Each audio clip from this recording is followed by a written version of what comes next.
And so, you know, if we look at what we want for our children's future, we want for them to be able to express the magnificence that every human has, every single human. We're all unique and different and brilliant and extraordinary. To be able to express that in a way that doesn't do harm for others. And to be able to do that within the design of systems and structures that support that, and also to enable the establishment of community and the opportunity for humans to get on and work together with each other. So this is kind of like the foundations. For some of you who don't know me, in my mid-20s, the irony is I went to do a course on how to make a lot of money. and the universe had other plans, as they say. And so what happened was I was introduced to the work of Buckminster Fuller. But as a consequence of meeting the work of Bucky Fuller, I took a U-turn, which you'll hear more about in a moment because it has a name called precession. I took a U-turn and then spent the rest of until now, my time deeply engaged in understanding his models and his work.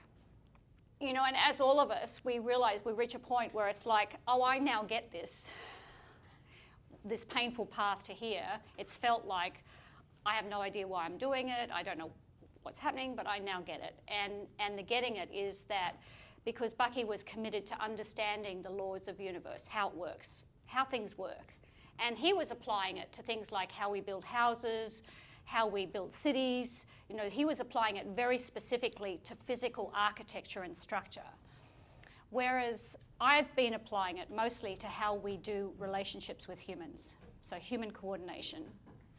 And so it makes so much sense to me that we have, if nature has got it figured out, and we've got some people who've got strong background in working with nature here, but if nature has figured it out, then surely the models that nature has that works might easily also apply to how humans do enterprise together.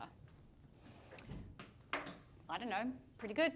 But of course, what we have to do as humans is we have to grow up, literally grow up, so that we have the capacity to go, maybe we're not the dominant species, and maybe we're not all the answers, and maybe all the answers we walk over every day. On the 24th of July, yes, I have a journal. On the 24th of July, I'm sitting in this question. I felt it, like it was nagging at the back of my brain for a while, and I'm sitting in this question.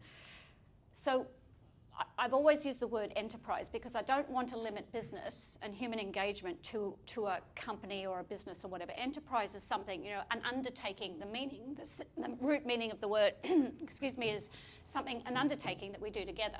And so, you know, I'm looking at social enterprise and I'm going, doesn't cut it. Just doesn't do it for me. It's kind of like it's a differentiator between business as usual and social enterprise, so there's a step in the right direction. But there are so many people who are claiming to be doing social enterprise and they're actually just walking the old path with a new skin. And so I'm going, what is it? What is it that we need to create for a future, for a world with a future? And so I went back to my books. And the irony, I'll come to you, Tiago, in a minute, but I went back to my books and I'm going, syntropy, okay, syntropy. To give you the context of syntropy, Bucky Fuller always believed that,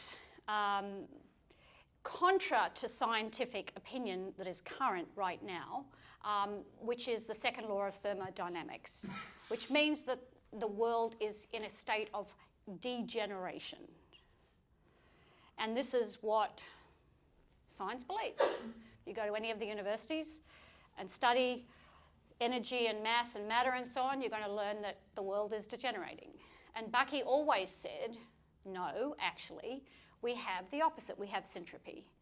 And syntropy, since the word itself means to a higher order for an eternally regenerative universe. So he argued that we have entropy on one side and syntropy on another. And I'm saying these things now because there's a lot of complexity behind this, and we're going to get to the sort of like the models that live underneath this shortly, but you have entropy and syntropy. I'd much rather inhabit a world where there is regeneration going on as much as there is destruction. I don't know about you, but I like that one better. And so this sort of diagram explains it. This is like light and refraction. Entropy is a higher order of disintegration. That's what's happening with it. Whereas syntropic is coming into a focus. It's towards, excuse me, a eternally regenerative universe. They're pairs. They're partners, like my palm. You can't say that this is the right side of my palm and that's the wrong side of my palm. They're pairs. We need them to work together. And so, the term syntropic enterprise was like, this is what I want to see. And then it became very clear that all of my work for until now and ongoing is how do we make syntropic enterprise as ubiquitous on Earth, which means that there will be more of these to balance it than these. And almost every business that we've got out there right now is entropic. Almost every single one. Good people, this is not about good or bad people. There are bad people, good people trying to do good things within a system that is designed to wear down and degenerate and extract and exploit and extinct. It's a design feature. And so my